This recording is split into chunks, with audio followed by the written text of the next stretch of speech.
नमस्कार। आज के इस गहरे विश्लेषण में स्वागत है।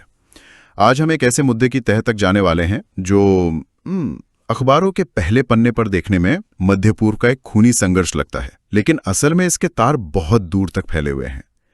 आज हम चीन की उस रणनीतिक दुविधा को डिकोड कर रहे हैं जो मध्य पूर्व की अस्थिरता के कारण पैदा हुई है। तो आज का हमारा मिशन ये समझना है कि क्यों ये अस्थिरता चीन के लिए इतना बड़ा सिरदर्द बन गई है। बिल्कुल। और जो अंतर्राष्ट्रीय गठजोड़ कागज पर बहुत मजबूत दिखते हैं, वो असल में कितने खोखले हैं। मैं यही कहूंगी कि ये सिर्फ दो देशों के बीच युद्ध या मिसाइलों का खेल नहीं है।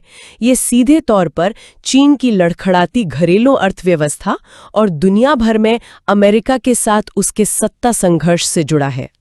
जब तक हम चीन की अंदरूनी कमजोरियों को नहीं समझेंगे, तब तक ये समझना मुश्किल है कि मध्य पूर्व में चलने वाली एक गोली चीन के बाजारों में बेचैनी क्यों पैदा करती है। तो चलिए इसे थोड़ा डिकोड करते हैं। अगर हम आज के चीन को देखें तो वो कोई अजय आर्थिक किला नहीं रह गया है। बिल्कुल नहीं। वहाँ एक बहुत बड़ा प्रॉपर्टी संकट चल रहा है। हाँ। स्थानीय सरकारों पर इतना भारी कर्ज है कि नई चीजों में निवेश नहीं हो पा रहा है। और घरेलू खपत का तो बुरा हाल है। मतलब लोग बाजार में पैसा खर्च नहीं कर रहे हैं। हाँ, और इसी का नतीजा है कि चीन का सालाना आर्थिक विकास लक्ष्य 1991 के बाद के सबसे निचले स्तर पर आ गया है। इसी संकट से बचने के लिए चीन ने एक नई रणनीति अपनाई है। वो अपनी अर्थव्यवस्था को जिंदा रखने के लिए हाईटेक और नवीकरणीय ऊर्जा पर जोर दे रहे हैं। जैसे सोलर पैनल और इलेक्ट्रिक वाहन। एकदम सही। उनकी योजना इन्हें दुनिया भर में निर्यात करने की है। लेकिन यहाँ एक बहुत बड़ी दीवार है। अमेरिका के साथ चल रहा ट्रेड वॉर। हाँ। अमेरिकी टैरिफ ने उनके निर्यात वाले दांव को मुश्किल में डाल दिया है। और ऐसे में अगर हम इस तस्वीर में मध्य पूर्व को जोड़ें तो बात और गंभीर हो जाती है। बिल्कुल। चीन को अपनी विशाल फैक्ट्रियों के लिए अथाह ऊर्जा चाहिए और माल पहुंचाने के लिए सुरक्षित समुद्री रास्ते। मध्य पूर्व की अस्थिरता इन दोनों के लिए सीधा खतरा है, खासकर हॉर्मुज़ स्ट्रेट। हॉर्मुज़ स्ट्रेट तो वैश्विक व्यापार की नस है। अगर वो रास्ता ब्लॉक हुआ तो चीन की पूरी औद्योगिक मशीनरी ठप हो सकती है।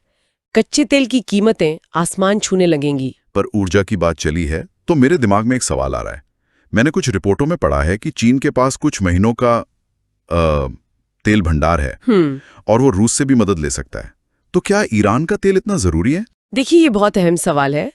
रूस एक बड़ा सप्लायर है, लेकिन सच्चाई ये है कि ईरान चीन के कुल तेल आयात का लगभग 12% हिस्सा है। 12%? हाँ। और सबसे दिलचस्प बात यह है कि अपनी पहचान छिपाने के लिए अक्सर इस तेल को मलेशियाई तेल के रूप में दिखाया जाता है।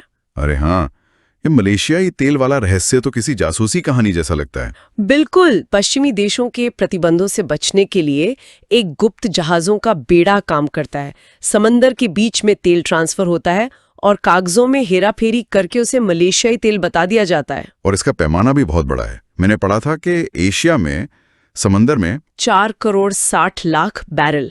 बाप रे। हाँ, 4 करोड़ 60 लाख बैरल ईरानी तेल सिर्फ स्टोरेज जहाजों में रखा है। इसके अलावा चीन के डालियान और जूशान बंदरगाहों में भी ईरान की राष्ट्रीय तेल कंपनी ने टैंक किराए पर लिए हैं। मतलब चीन आधिकारिक तौर पर दूरी दिखाता है, लेकिन चुपके से उसकी अर्थव्यवस्था ईरानी तेल से ही चल रही है। यही वो दोहरा रवैया है जो पश्चिमी देशों को खटकता है। हाँ, और पश्चिमी देश ईरान को चीन का सहयोगी मानते हैं। मीडिया ने तो चीन, ईरान, उत्तर कोरिया और रूस को अस्थिरता की धुरी तक कह दिया है। Excess of instability.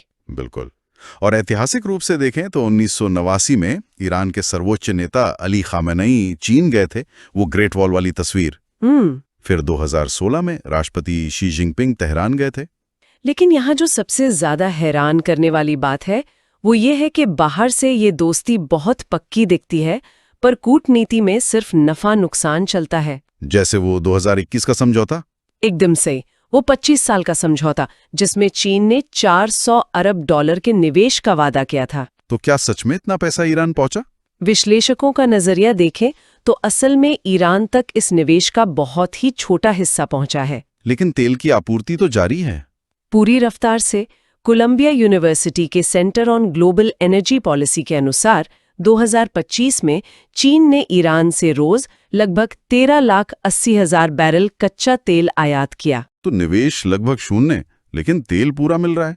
ये तो ईरान के लिए घाटे का सौदा है। लेकिन अगर सैन्य गठजोड़ की बात करें तो अमेरिका और इजराइल आरोप लगाते हैं कि ईरान की सैन्य ताकत के पीछे चीन है।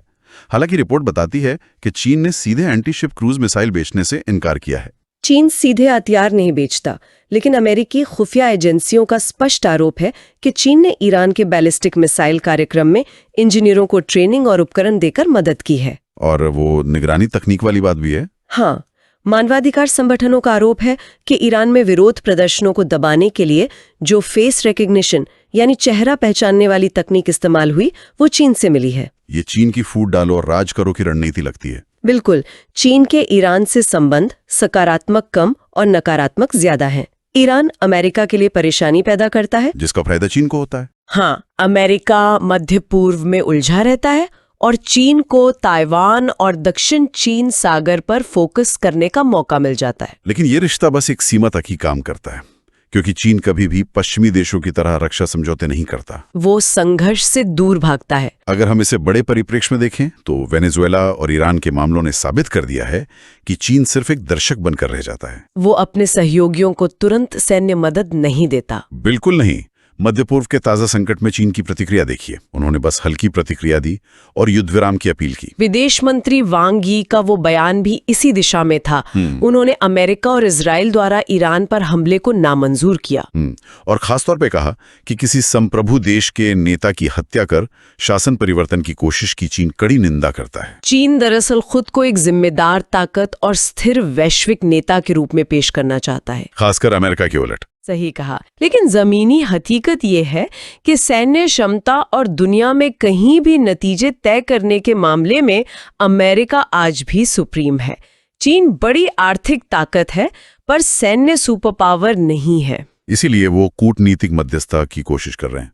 वांग यी ने ओमान और फ्रांस के विदेश मंत्रियों से बात की है। और चीन मध्य पूर्व में एक विशेष दूत भी भेज रहा है। लेकिन इस पूरे कूटनीतिक खेल में एक बहुत बड़ा पेंच है, डोनाल्ड ट्रंप का फैक्टर। ये बहुत दिलचस्प मोड़ है। स्रोतों के मुताबिक इसी महीने यानी मार्च 2026 के अंत में डोनाल्ड ट्रंप चीन आने वाले हैं। रॉयटर्स के अनुसार अधिकारियों के बीच तैयारियां चल रही हैं। और यही कारण है कि चीन ने रणनीतिक चुप्पी साध रखी है। उन्होंने अमेरिका और इजराइल की आलोचना तो की, लेकिन ट्रंप पर सीधा हमला करने से बचे ताकि मुलाकात आसान रहे। चीन का मुख्य उद्देश्य इस मुलाकात से ये समझना है कि अमेरिका ताइवान जैसे संवेदनशील मुद्दों पर आगे क्या रुख अपनाएगा। और चीन को अमेरिका के अस्थिर व्यवहार से बहुत डर भी लगता है। कुछ चीनी रणनीतिकार मानते हैं कि ये संकट अमेरिका को युद्ध भड़काने वाले देश के रूप में पेश करने का मौका है।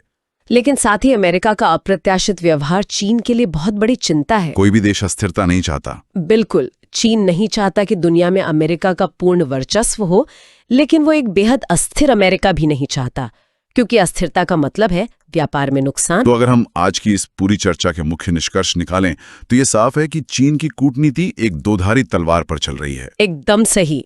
उसे ईरान का तेल भी चाहिए, अमेरिका से अपने व्यापारिक रिश्ते भी बचाने हैं और खुद को मध्य पूर्व की आग से दूर भी रखना है। और इस चर्चा को समेटते हुए हमारे सुनने वालों के लिए एक सोचने वाली बात है, एक ऐसा सवाल जो भविष्य की एक अलग ही तस्वीर पेश करता है। अगर चीन की बिना दखलंदाजी वाली ये रणनीति भविष्य में उसके व्यापार और ऊर्जा आपूर्ति को सुरक्षित रखने में पूरी तरह विफल हो जाती है तो क्या होगा? वही तो क्या आर्थिक मजबूरी चीन को अपनी ये शांतिवादी छवि छोड़कर दुनिया भर में अमेरिका की तरह ही एक आक्रामक सैन्य गठजोड़ बनाने पर मजबूर कर देगी? ये एक ऐसा सवाल है जो आने वाले समय में विश्व राजनीति की दिशा तय कर सकता है। इस गहरी चर्चा से जुड़ने के लिए बहुत बहुत धन्यवाद।